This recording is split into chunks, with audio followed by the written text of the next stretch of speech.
Tem um filósofo das ciências que se chama Arthur Koestler, que foi muito conhecido, já morreu, acho que mais ou menos no fim dos anos 50, mas foi muito famoso depois da Segunda Guerra Mundial, um inglês, e ele dizia que uma das características da nossa espécie é exatamente essa, que Deus deu para o ser humano um computador privilegiadíssimo e jogou fora o manual.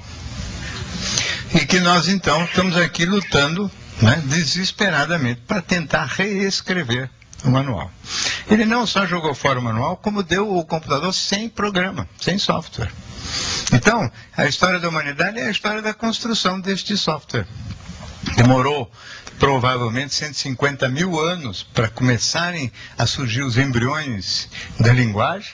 Isso não aconteceu por acaso, mas em função de uma série de outros eventos culturais, quer dizer, a possibilidade do estabelecimento de uma vida mínima em sociedade, uma vida média de pelo menos 25, 30 anos, porque eu imagino que há 100 mil anos atrás, a vida média das pessoas era muito baixa, então não dava nem tempo de transmitir de uma geração para outra o pouquinho que se aprendia. Né? Essa transmissão de uma geração para outra, de símbolos, sinais que são as palavras e que correspondem à aquisição da linguagem, é o momento em que começa a se formar um software, né? Um processo de pensar individual e que provavelmente tem mais ou menos 10, 12 mil anos de idade. De lá para cá, temos tentado aprimorar sem grande sucesso. Não é que a história da humanidade é uma história brilhante em termos de aquisição de informações sim, mas de uso adequado, construtivo e vamos dizer assim, o bem-estar de todo mundo, ainda estamos muito longe de conseguir isso. De todo modo, o software corresponde àquilo que a gente chama de mente, essa parte que pensa, que raciocina, que se vale das palavras para formar frases, conceitos e reflexões, e que tradicionalmente se chama, ou sempre se chamou, de alma. E que é um termo que eu reintroduzo de propósito neste livro, de propósito mesmo, porque com a ideia de que a gente, quando está aqui conversando, nós não temos a menor sensação de que as células cerebrais estão tendo reações químicas, que estão produzindo pensamentos, que estão me levando a falar o que eu estou falando, que está levando vocês a ouvir o que estão ouvindo. Então parece que a minha alma está falando para de vocês de que a química cerebral, se está ocorrendo em paralelo, ela ocorre sem que a gente tenha nenhuma consciência. Então essa ideia dual, né, de que nós somos corpo e alma, que sempre reinou ao longo dos séculos e dos milênios mesmo na filosofia, ela faz todo o sentido do mundo, porque é assim que nós sentimos a vida, né?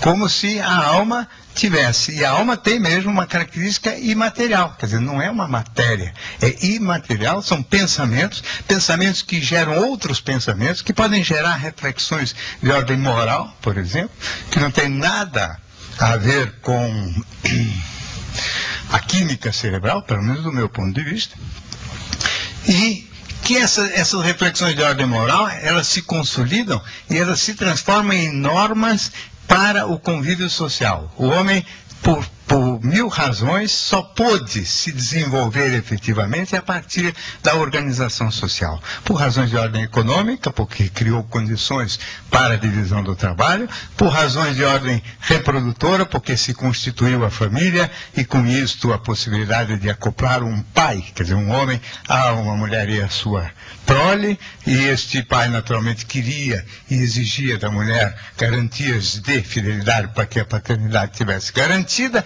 Enfim, todas essas coisas que todo mundo conhece e que são a base da estrutura social construída pelo homem. Ou seja, nós somos obrigatoriamente seres que temos um hardware e, portanto, temos uma biologia. Evidente que sabemos também que se o hardware falha, nós temos problemas, e o pensamento piora se houver falha no sistema de funcionamento do equipamento. Né? As depressões e as alterações na química cerebral, elas interferem sobre o pensamento, sem dúvida nenhuma. Mas, em condições normais, o pensamento é autônomo, é livre, completamente livre da interferência, pelo menos aparentemente livre da interferência da biologia.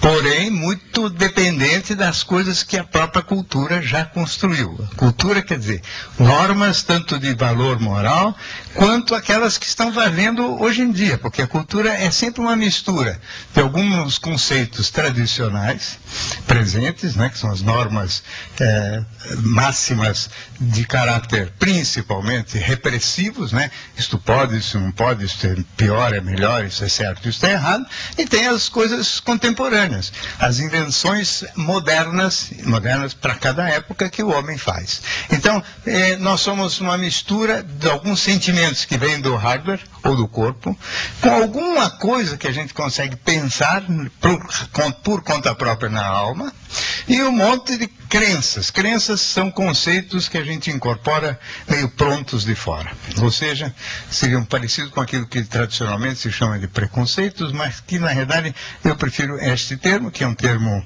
que era usado pelo Ortega y Gasset, que é a ideia de que crenças então já foram ideias em outras gerações, que construíram aqueles valores e que vai se passando de uma geração para outra. E a gente incorpora porque aprende dos pais, e aprende na escola, e aprende das normas religiosas, e incorpora como sendo parte dos nossos valores, sem reflexão crítica muito apurada. Ou seja, a gente engole muita coisa pronta de fora e acha que foi a gente que pensou.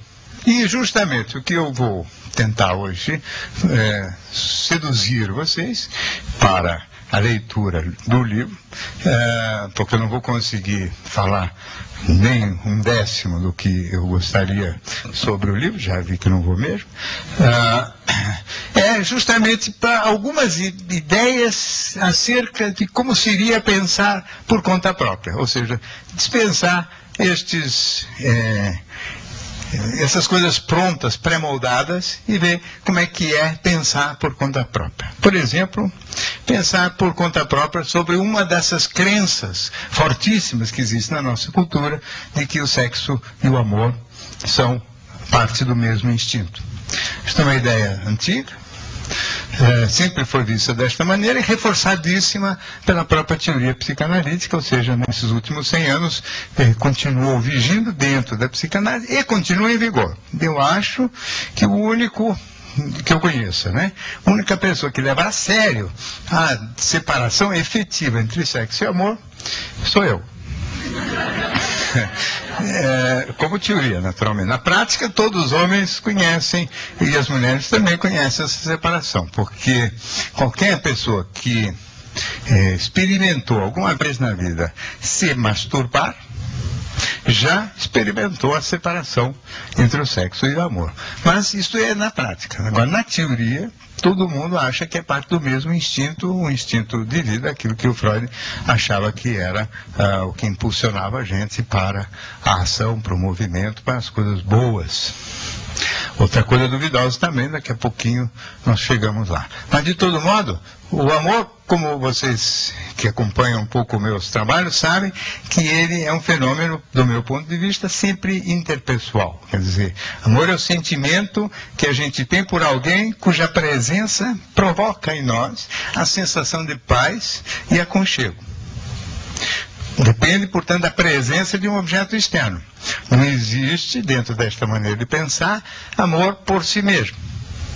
Porque se eu fosse capaz de me aconchegar em mim mesmo, provavelmente não iria estabelecer vínculo com outra pessoa, para esse fim. Mas se eu fosse autossuficiente, plenamente autossuficiente, eu provavelmente dispensaria o amor, porque ter que me entender permanentemente com outra pessoa é sempre um problema. Amor é paz, aconchego e é interpessoal. Deriva provavelmente da experiência inicial uterina, em que a gente ficou com uma espécie de nostalgia daquele aconchego uterino, aconchego